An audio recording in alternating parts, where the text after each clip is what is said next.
Salut les bêtes et les créatures. Aujourd'hui dans la série consacrée à l'alterhumanité, on va parler des shifts. J'avais donné une définition des shifts dans ma toute première vidéo qui faisait introduction. Je vous invite à aller la voir si ce n'est pas déjà fait. Toutefois, je vais répéter la même définition ici même. Le shifting, changement en anglais, est le fait grossièrement de passer de l'humain à l'animal. Il s'agit de l'alternation de notre humanité vers nos kin. En quelque sorte, notre ou nos identités animales prennent le dessus sur notre humanité, volontairement ou non. On appelle shift un comportement qui ressort de nos identités. Nous restons normalement conscients de nos shifts, mais il se peut parfois que cela ressorte inconsciemment. Pour des raisons évidentes de triste réalité, le shifting est essentiellement mental. Le shift est psychologique et comportemental, volontairement ou non. L'individu a son kin qui prend le dessus, il aura des comportements généralement de son kin type ou stéréotype. Il peut avoir par exemple envie de grogner, de marcher à quatre pattes, de manger, de jouer comme un animal.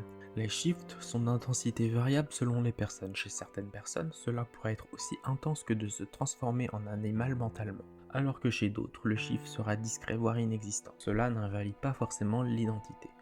Les shifts sont aussi variables selon l'humeur ou la période de vie d'une même personne. On peut passer des jours et voire des semaines, des années sans shift et d'un coup avoir une énorme TF mentale. On ne parlera pas ici de physical shift ou p-shift car il est impossible sur ce monde et en l'état des sciences actuelles de se transformer et de prendre l'apparence de notre kin, hormis avoir recours à la chirurgie et aux gears.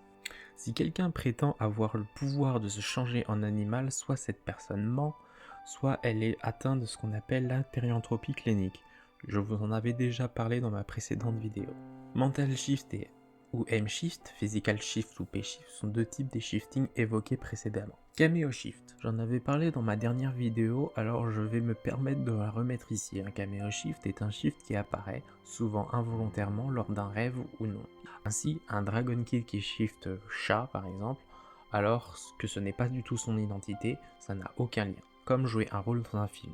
Il arrive aussi de cameo shift une identité Earthed. Dream shift ou shift onirique. Il s'agit d'un shift dans un rêve ou dans un rêve lucide. L'individu est souvent totalement dans la peau de son identité kin le temps du rêve. Il s'agit de la meilleure expérience d'un shift qu'on puisse avoir, mais aussi la plus frustrante au réveil. Bad shift. Le bad shift est le fait de shifter un élément négatif de son identité, par exemple dominance, grognement, morsure. Le terme est aussi utilisé pour un shift déplaisant à vivre, ou bien un shift socialement peu accepté. Le shift sensoriel, c'est quand on a la sensation d'avoir nos sens développés. Un kin aigle pourrait avoir la sensation que sa vue est plus développée que la moyenne lorsqu'il shift. Cela dit, attention, il s'agit d'une sensation. La vue ne se change pas à ce moment-là. De même qu'on peut avoir une très bonne vue de base alors que ce n'est pas du tout le cas de notre kin, ou inversement. Les sens développés peuvent venir d'autres choses. Par exemple, à titre personnel, du fait de mon autisme, je suis hypersensible aux sons et aux odeurs. Cela vient de mon autisme, mais aussi très probablement de mon kin, ou tout du moins, ça me conforte au fait que je suis un loup. Cependant, j'ai aussi une très bonne vue, et ce n'est pas le cas des loups. Toutefois, je suis daltonien et j'ai une très bonne vue nocturne, donc en fait, ça convient bien à mon kin loup. Tout ça pour dire qu'on ne peut pas se fier qu'au sens, mais ça peut avoir une très bonne piste à creuser. Le phantom shift, je ne vais pas m'attarder là-dessus car il s'agit tout simplement d'un synonyme des sensations de membres surnuméraires, dont j'avais déjà parlé dans ma précédente vidéo. Le shift d'aura. Il s'agit de la sensation d'avoir une aura que les animaux, les enfants ou même les gens ressentent. Une aura non humaine, évidemment. Par exemple, quand je rencontre des animaux, ils sont attirés par moi, surtout les chiens.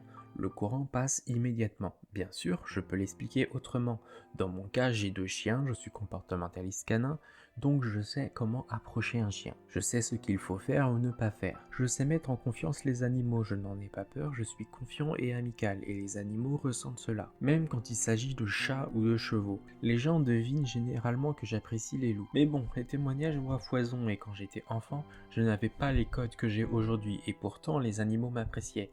Mais c'était peut-être mon amour pour eux qui faisait la différence. Cela dit, certains alterhumains qui, contrairement à moi, n'ont pas grandi avec des animaux, décrivent avoir eux ces sensations d'aura. Ce sont que des témoignages, on y croit ou on n'y croit pas, mais je tenais à en parler ici. Les shifts de bilocation, c'est quand une personne ressent son kin en dehors de son corps, le voit comme à la troisième personne, réellement ou dans un rêve, ou encore l'imagine se promenant à côté de lui. Shapeshifter, pas forcément un shift, ce sont des gens capables de shifter n'importe quel animal, sans forcément que cela soit de leur identité. Je pourrais aussi citer les shifts d'ombre, qui sont le moment où, par exemple, quand on porte des gears et qu'on voit notre ombre avec une forme plus de notre kin. Il y a aussi les shifts astro, qui sont plutôt dans l'ordre du spirituel, les shifts par exemple dans la méditation, où on va pouvoir s'imaginer porté dans un monde astral, pour ceux qui y croient, évidemment. On peut citer aussi les shifts de souvenirs de vie antérieure, par exemple, pour ceux qui croient un peu en la réincarnation. Sont les shifts de vocalises, qui sont par exemple le moment où on va faire des vocalises, et les shifts de perception. Suis-je Therian si je ne shifte pas? À cette réponse, je dirais bien sûr. Il n'est absolument pas obligatoire de shifter pour être Therian ou Otherkin. Par exemple, les Sun Therians ne shiftent pas. De même, un Therian normal, entre guillemets, ne shift pas toujours. Certains ne shiftent pas, d'autres shiftent tout le temps, et d'autres shiftent modérément. C'est un phénomène qui est en plus des ressentis. Exemple, prenez des chiens de la même race. Certains aboient énormément, d'autres aboient peu, et d'autres aboient pas du tout. Il en reste que ce sont tous les trois des chiens de la même race qui plus est. Car en effet, que ce soit leur éducation, leur expérience de vie, et même leur caractère personnel, ils sont tout de même différents, et n'ont pas forcément les mêmes besoins de japper. C'est à peu près pareil pour les shifts. Selon notre personnalité, notre vécu et nos soucis, on a des besoins différents en termes de shift, et ce, même si on a le même kit. Voilà, j'espère que cette vidéo vous aura appris des choses et vous aura plu. Si c'est le cas, likez, partagez, abonnez. Et je vous dis à la prochaine. À bouf ouf.